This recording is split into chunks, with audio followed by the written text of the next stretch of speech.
I'll be talking about interventional psychiatry for treatment-resistant depression. So before I get started with the presentation, I do want to mention that I'll be talking about depression, as well as mentioning suicidality and other psychiatric and neurological conditions. And I also want to emphasize that I'm not a medical professional. This presentation is not medical advice. It's for educational purposes only. And even though interventional psychiatry can be used as a treatment for many disorders, I'm going to be focusing on treatment-resistant depression in this presentation. So interventional psychiatry is an emerging field within psychiatry that uses procedure-based interventions rather than traditional medications or therapy to treat psychiatric conditions. It's typically only done when these traditional treatment approaches, so therapy or pharmacology, for treating symptoms have failed. And typically these procedures involve neuromodulation, stimulation of the brain or nervous system, or drugs administered through routes other than oral routes.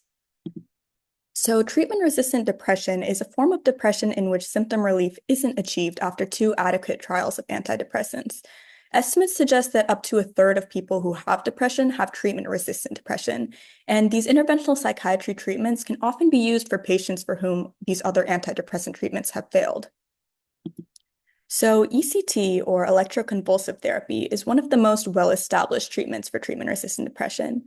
ECT is a procedure in which electric currents are used to induce a short seizure.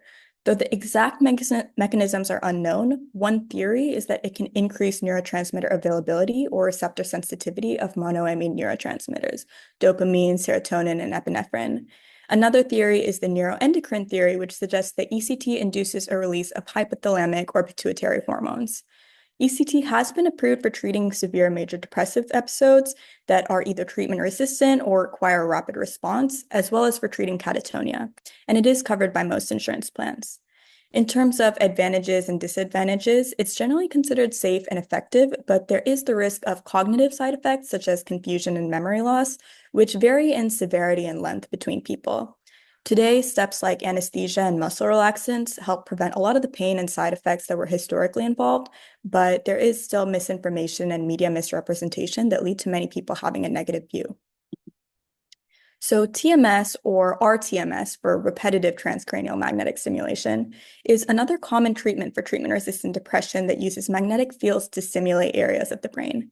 Again, the exact mechanisms are unknown, but the stimulation is thought to activate brain regions that are associated with decreased activity in depression.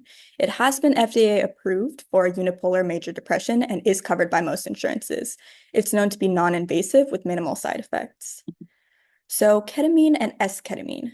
Ketamine is a drug that has historically been used as an anesthetic and recreationally due to its dissociative properties, but it's being investigated for potential antidepressant properties. Studies show that ketamine triggers the production of the neurotransmitter glutamate, which is thought to lead to the regrowth of synapses, which are the connections between neurons, which are decreased in depression. Because of its effects on neuroplasticity, which is essentially the brain's ability to change its circuits, many experts believe that it should be done in conjunction with psychotherapy to develop attitudes and beliefs to prevent relapse of depression. However, IV ketamine is not currently FDA approved as a treatment for depression, but research studies do enroll subjects who have failed 2 or more antidepressant treatments. Because it has high risks, it must be done in a controlled clinical setting under the supervision of doctors.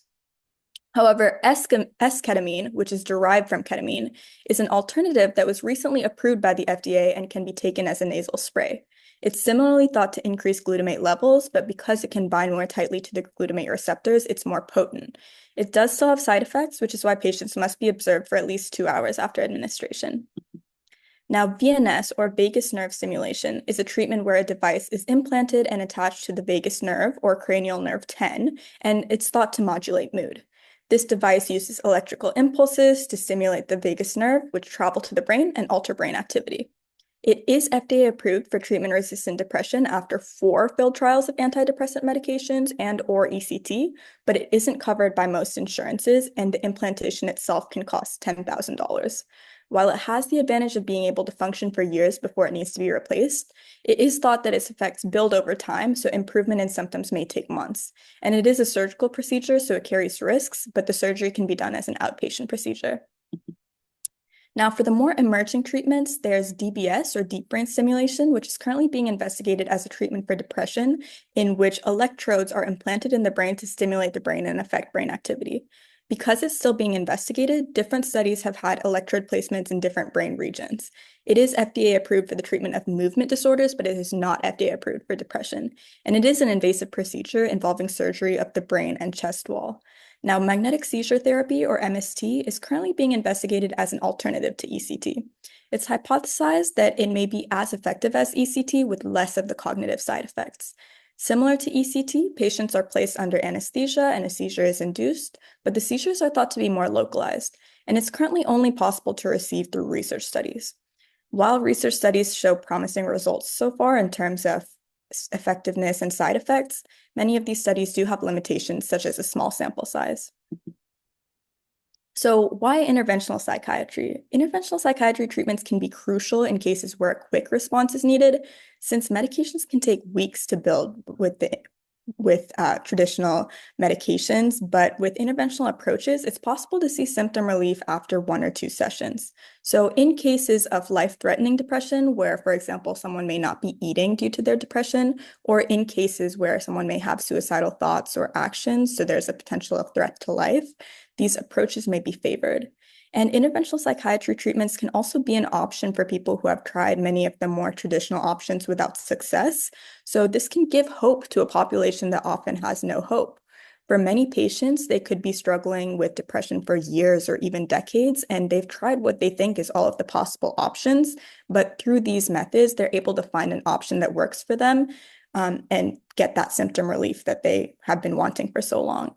And because there are so many treatment options, just from the ones that I mentioned, as well as research is constantly working to develop new approaches beyond the ones mentioned in this presentation. So there's always an option for people. There's always hope that someone can get better.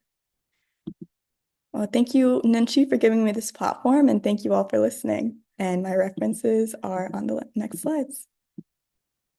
Yeah, thank you, Manar, so much for your presentation.